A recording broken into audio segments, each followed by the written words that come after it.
Alright, what is going on YouTube? It's EK here, and today we are coming back with another StarCraft 2 co-op gameplay, and today we are playing the Mutation mission this week, which is the Vermillion problem on Brutal, and it is one tough cookie, I can tell you.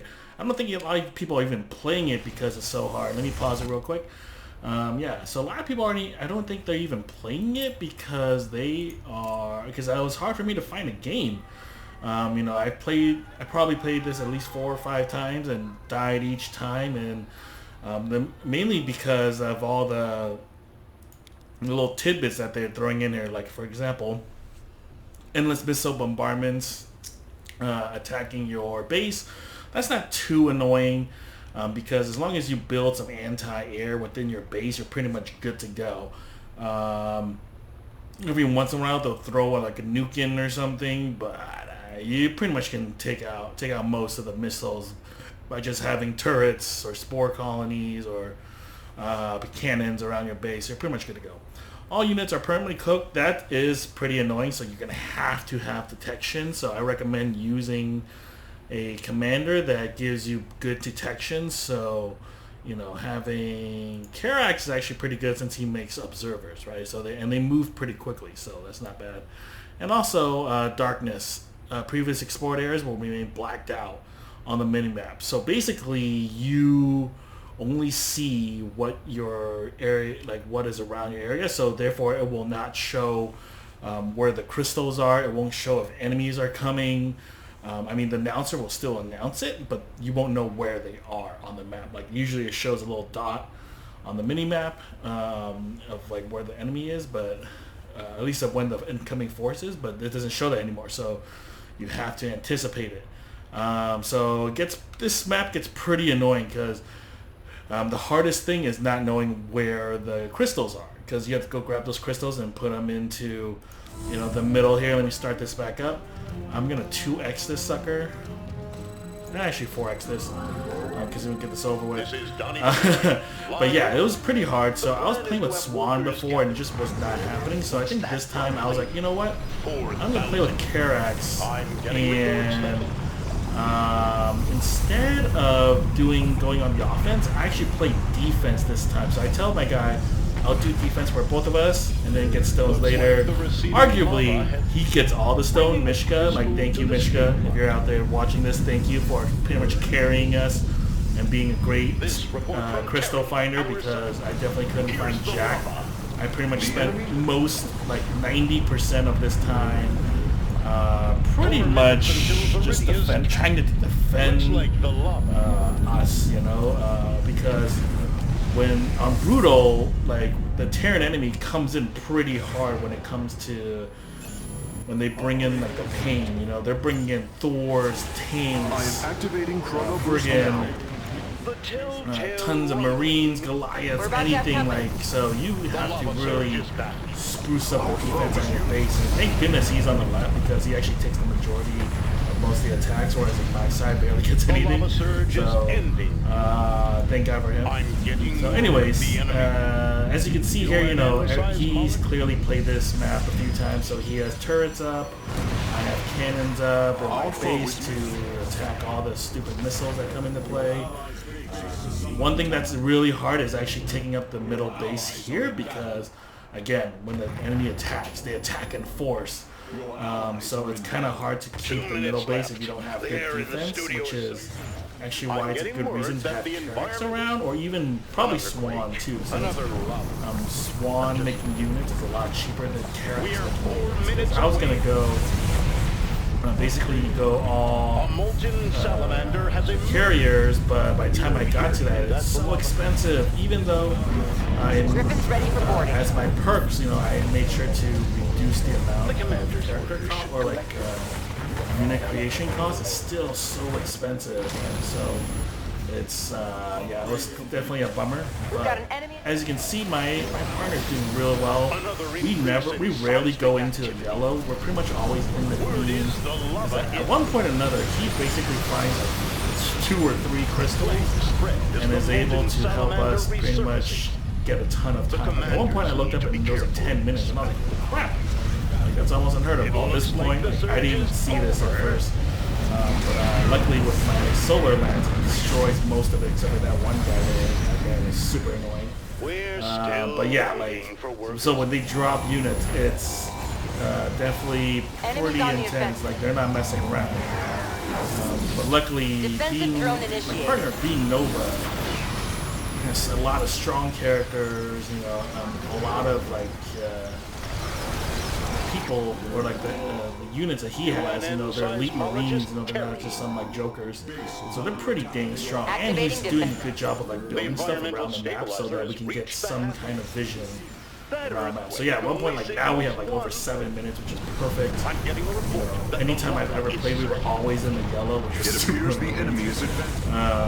but yeah, so eventually even I get my second base up, which is nice because I need that extra income in order to start building my carriers. But at this time I'm still pretty much still building out a lot of the defenses because, you know, the enemy keeps wiping out this half of the defense, so I want to spend more time making sure that this side is going to be more secure. As you can see, they're attacking me here. You only see two tanks, but there's actually a lot more over here that's not uncovered.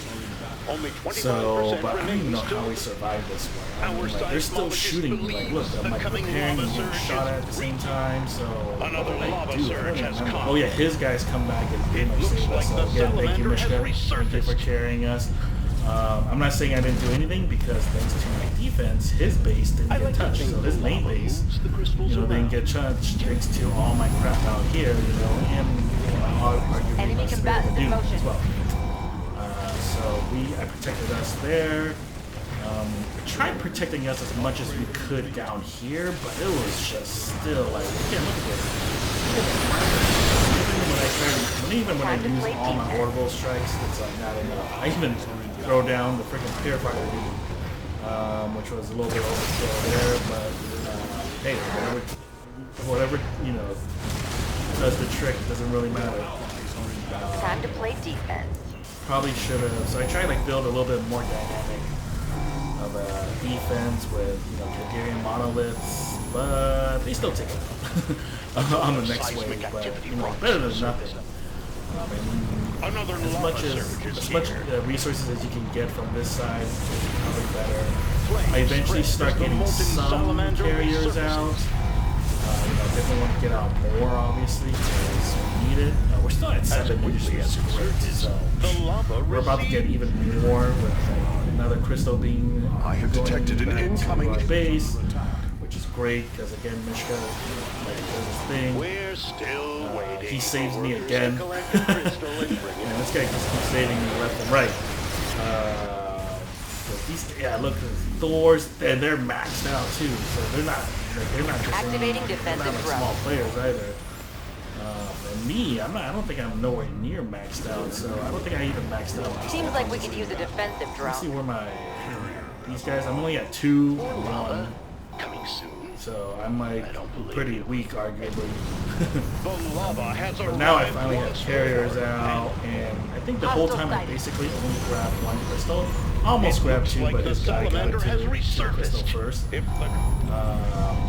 But yeah, like I eventually did help out. We even got the bonus, so that's how good this partnership is. So I think for you guys, if you really want to win this map, you're gonna have to have one guy do defense and one guy go out and get stuff. But you're gonna have to make sure that the guy that goes out and gets stuff has some pretty powerful units without having to make a lot of them. So I think a Nova, maybe an enemy force is another quake, another lava Phoenix or a Tychus is probably a better choice because, you know, they need less people to do a lot of damage. You know, the salamander has they bring up heroes and more elite characters instead of just going like these normal characters. You know, alright, like you have Marauder Commandos who do 21 and 42.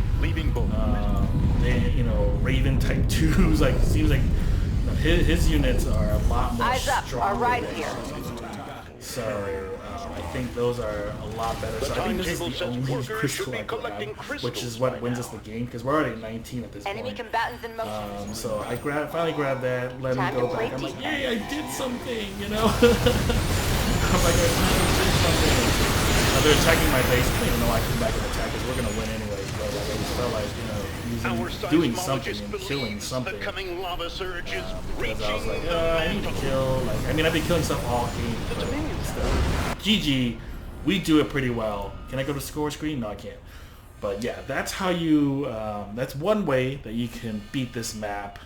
It's not the hardest, but it definitely takes a little bit of coordination, a little bit of teamwork. You're definitely going to have to be able to monitor what's on your mini-map and whatnot. So I definitely, for me, I like playing defense a lot more. I could have went offense if I wanted to. But yeah, definitely like this week's Brutation or Brutation, yeah. Brutation map. I'm going to try to play more of these and make more videos of these, since normal brutality games are just kind of boring now. Like, half of them are so easy, it's ridiculous. Like, they kind of need to make it a little harder. But now these mutation ones are pretty interesting, since they have all those different attributes. But anyways, thank you guys for watching. Hope you guys enjoyed it. Please give this video a like, comment below how you guys are devising up your strategies to beat this map. And yeah, let me know how you guys like it. Alright, take it easy.